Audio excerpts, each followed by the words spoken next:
Hello everyone, welcome back to our channel. Our course material is also available for Hindi medium students. If you know a learner from Hindi medium, please share it with them. In the last part we learned, why does a country need a constitution, how did the Indian constitution came in existence, and what were the challenges faced by the Constituent Assembly. The Indian constitution has 5 key features: federalism, parliamentary form of government, separation of powers, secularism, and the fundamental rights.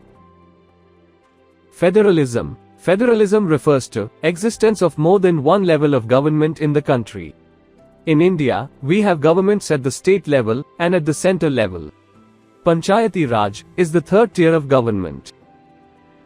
Since India has multiple diverse communities in every region, it was important to have multiple government systems, so that decisions could be made as per the regional requirements of the citizens. Under federalism, the state government is not only the agent of the central government, but also draw their authority from the constitution as well. Collaboratively, citizens in India are governed by laws and policies made by multiple level of government machinery. The center government handles the national policies and monitors state governments across the country. The state government handles the state affairs and local operations in the particular state and cities. The third part is the Panchayati Raj, which operates the functioning of rural areas at village levels. Panchayati Raj ensures that the policies driven by state and central government reach the rural citizens adequately. Parliamentary form of government.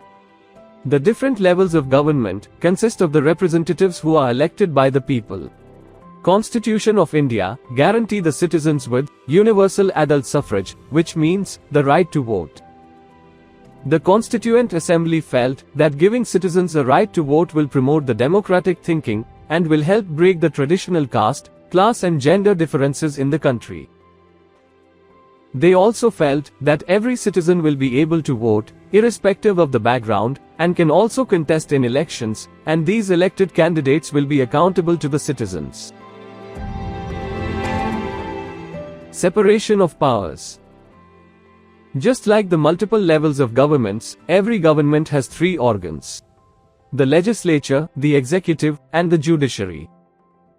The legislature refers to our elected representatives, the executive refers to smaller group of people responsible for implementing laws and running the government, and the judiciary refers to the system of courts, law and order.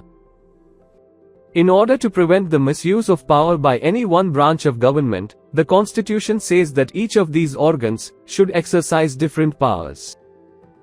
Through this, each organ acts as a check on the other organs of government, and this ensures the balance of power between all 3 organs. Secularism.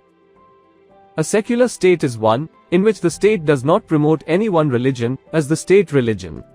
Since India was a diverse country with various religions, cultures, and communal values, the Constituent Assembly wanted to establish a neutral country where citizens were independent to follow and believe the religious values as per their will.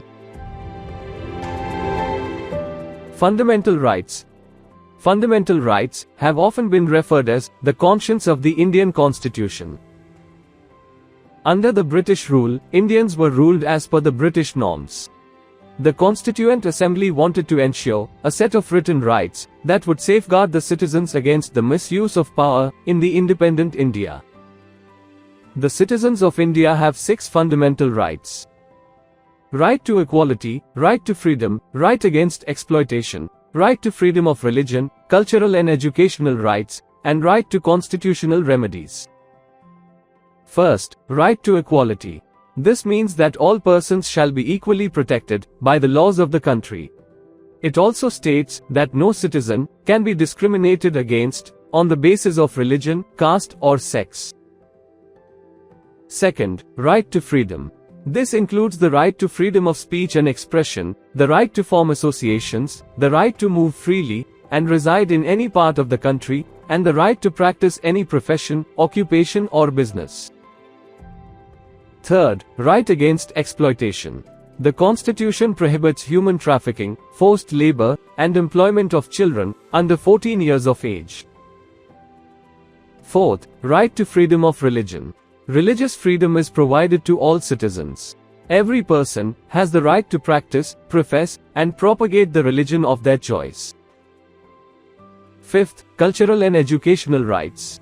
The Constitution states that education must be given to every citizen irrespective of the religion, caste, or gender.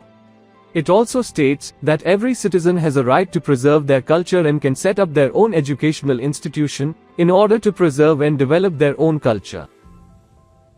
Sixth, right to constitutional remedies. This allows citizens to move to court if they believe that any of their fundamental rights have been violated by the state.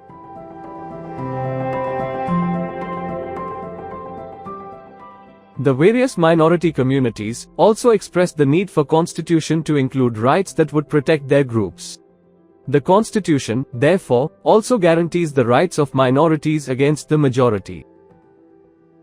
As Dr. Ambedkar has said about these fundamental rights, they have a twofold objective. The first objective is that every citizen must be in a position to claim the fundamental rights.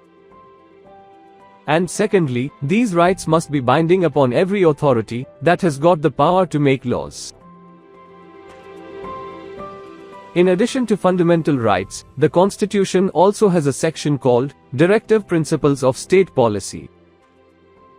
The directive principles were designed by the members of the Constituent Assembly to ensure greater social and economic reforms, and to serve as a guide to the independent Indian state to institute laws and policies that help reduce the poverty of the masses.